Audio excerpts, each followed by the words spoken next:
Hello, it's Gab and Dad again. We've just come from seeing Iron Man 2.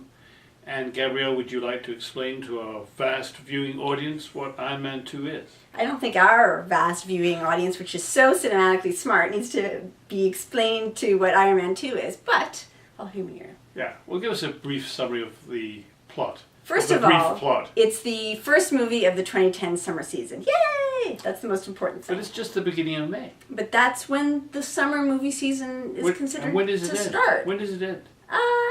Labor Day weekend. All right.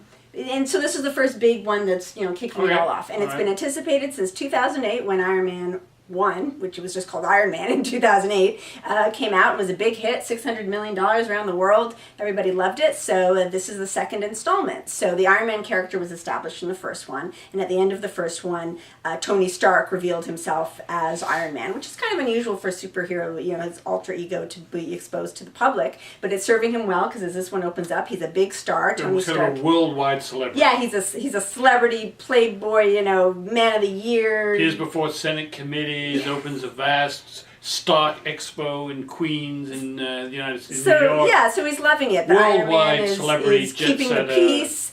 And so some people want a piece of Iron Man. And specifically, the nemesis in this film is Whiplash, who is Ivan Vanko, who has he's a Russian bad guy who has some bone to pick. Mickey Rourke. Not just a bone to pick. His body is covered in tattoos, and it's extremely muscular. He was in The Wrestler. Some of you may have seen The Wrestler, so you'll remember what he looks like. He's very physically daunting, and covered in tattoos. He's working away on stringy, long, filthy hair, and speaks with a very artificial, I would say, Russian accent. It seemed good to me, but I don't really have a point of reference. Well, what do you know about Russian accents? My ancestors were Russian.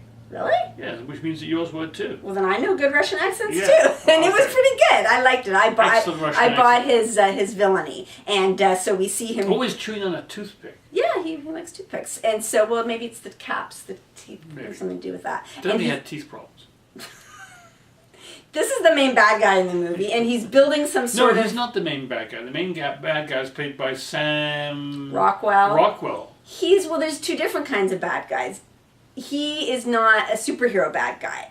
Ivan Vanko is becoming Whiplash, and he's building this sort of contraption in order to go toe-to-toe with Iron Man. So he's the main visual and the image of the bad guy that's going up against Iron Man. Sam Rockwell's character is the more corporate bad guy. Kind of the Enron type bad guy. Yeah, who's... kind of Goldman Sachs, the kind of... Lehman Brothers, that kind of bad guy. Right, and he's the main nemesis of the Tony Stark character, shall we say, for more business reasons than personal reasons. Whereas Whiplash has more of a personal bone to pick, something to do with his dad and Tony Stark's dad. Actually, none of this matters, because, this is not... You're the one who told me to explain it. Well, I know, but you explained too much. None of this really matters, because the plot is, shall we say, very slight, and does not bear close examination. And indeed, there's no point in examining it, because it's not about plot. Well, it's about two... You did a good job. This film is there are two things here. One is gadgets. It's kind of like, it's like the rich man's Transformers 2. If you like gadgetry, it's good stuff, much better than that rubbish. It's like the Hammacher-Schlemmacher catalog film version. And secondly, it's about Robert Downey Jr. Firstly, it's about Robert Downey. Yeah, it's all about him. He's great in this role. He's funny. He's eccentric. He's charismatic. He's entertaining to the nth degree. Oh, yeah. He's great. It's all. At one point, Iron Man says in this film, "It's not about me," but this film is about Robert Downey Jr. Yeah, totally. Take him out of it, and you've got a sorry mess left. Well, no, that's not fair, but you haven't got much. But he holds it all together. Yeah. The casting of this role was key, and you can't do better than Robert Downey Jr. I love him, and even though I think he's pretty much playing himself in the Tony Stark role, I love it. I can't get enough of it, and the whole movie hangs on that. And it's not the simplest character. He's a bit of a complex character. He's the typical. Come on, he's no Hamlet. No, but he's. As far as comic books go, he's basically an alcoholic. They sort sort of hint at that. Did and they? he's I didn't catch that. Well, I mean, people who know the comics know that, I and I didn't think know they bring that out, or they hint at it. I mean, he's the hero with the darker shadings. He likes martinis. At one point, Scarlett Johansson hands him a martini, and then she says very suggestively to him, "Is it dirty enough for you?" You like that? I like that. Which brings me to Scarlett Johansson. And he's a playboy. I mean, he's a bit conflicted. Yeah, so he's been waiting to get to Scarlett Johansson. Yeah, I mean, the supporting cast in this film is not good. I mean, I wouldn't say Mickey Rourke is a supporting act. I mean, he's really almost important. He's a presence. He's a big presence. And Sam Rockwell is excellent, as we said. He's fun. Gwyneth Paltrow is, she has a fairly minor role. She's okay in it.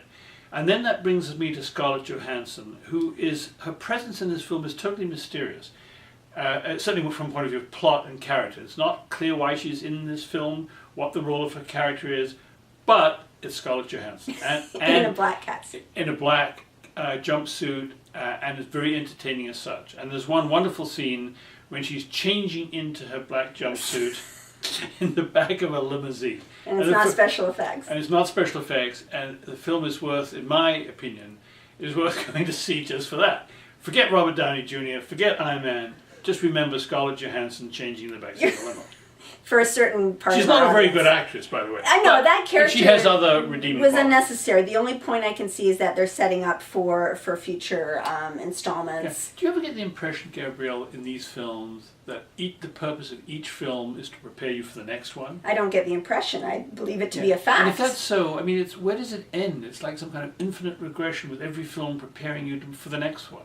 Well, that's certainly how the Hollywood suits would like it to work. But when you look at this film on its own, or as part 2 of the first one, it holds together well. It's enjoyable. Downey Jr., Rockwell, and Mickey Rourke, I believe, are worth the price of admission. There's some good action scenes. I think our advice is go see it. You'll enjoy it. You'll have fun. Yeah, it's a nice way to kick off the summer. If you like the first one, I think you'll like this one too. We agree on this. Wow. We better stop now. That's right amazing. now. We better stop now. Cut. Yeah.